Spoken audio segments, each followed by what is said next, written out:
कोटा मांगे हवाई अड्डा, मीठी गोली बंद करो, मीठी गोली बंद करो, कांग्रेस पार्टी, राहुल गांधी, प्रहलाद गुंजर, जगदीश तिवारी।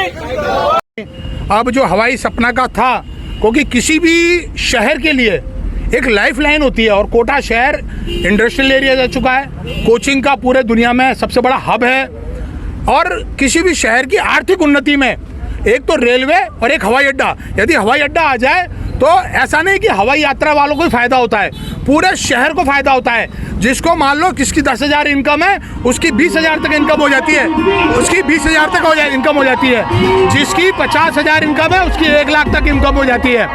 तो मेरा मानना ये कि ये जो कई वर्षों से हमको, पिछली बार भी उन्होंने बोला था माननीय सांसद महोदय जी ने कि हवाई अड्डा नहीं आया तो मैं एयरलाइंस नहीं आई तो हवाई अड्डा नहीं आया तो मैं चुनाव नहीं लड़ूंगा। फिर लड़ लिए, फिर दोबारा आ गए, उन्होंने कहा मैं चलाऊंगा, बिरला एयरलाइंस चलाऊंगा, उसके बाद चलाई, फिर कुछ हुआ नहीं कुल मिला के।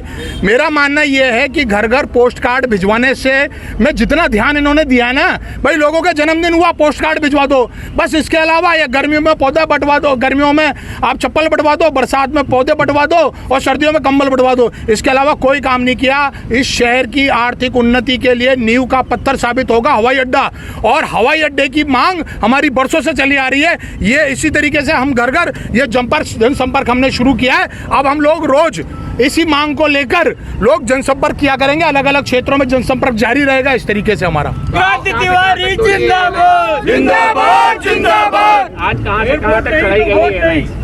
आज हमने इसका शुरुआत हाड़ी रानी सर्किल नया कोटा वहां से इसका शुरुआत करी है, फिर ये गलियों में से होता हुआ अभी हम लोग पूरे से वहाँ जाएंगे, फिर उत्तर में घूमेंगे, फिर सारी विधानसभा क्षेत्रों में इसको लेके जाएंगे और इस मांग को पूरी तरीके से बुलंद करेंगे, क्योंकि झूठा वादा मीठी गोली अब शहर बिल्कुल कतई बर्दाश्त करने के मूड में नहीं है। एक आरोप ये भी लगता है कि कांग्रेस ने कभी सपोर्ट नहीं करा एयरपोर्ट के मामले। मेरी बात सुनो, देश की तीसरी सबसे बड़ी ताकत राष्ट्रपति, प्रधानमंत्री और उसके बाद लोकसभा अध्यक्ष होते हैं। हमारी सरकार थी, अशोक गहलोत जी इनको रिसीव करने के लिए आते थे विधानसभा में, इनको chief guest CP Joshi ji हमारी सरकार में चीफ गेस्ट बुलाते थे।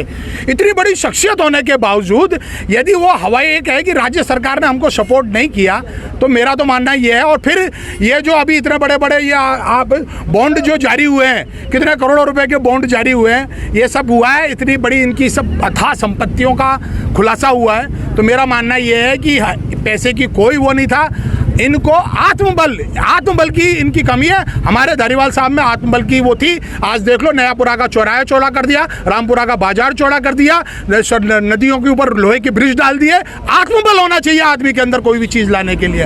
ये सिर्फ सरासर झूठे हुआ है कि राज्य सरकार ने सपोर्ट नहीं किया, ऐसा कुछ नहीं है।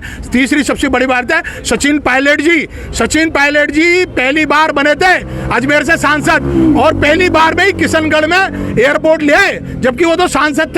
ये नहीं चलेगा, लोग समझ रहे हैं अब, और ये चीज जनता समझने लगी है। अंदर खाने बैंकर करंट है, रिजल्ट आएगा 4 तारीख को, हतप्रभ रह जाएंगे माननीय सांसद महोदय। जिंदाबाद,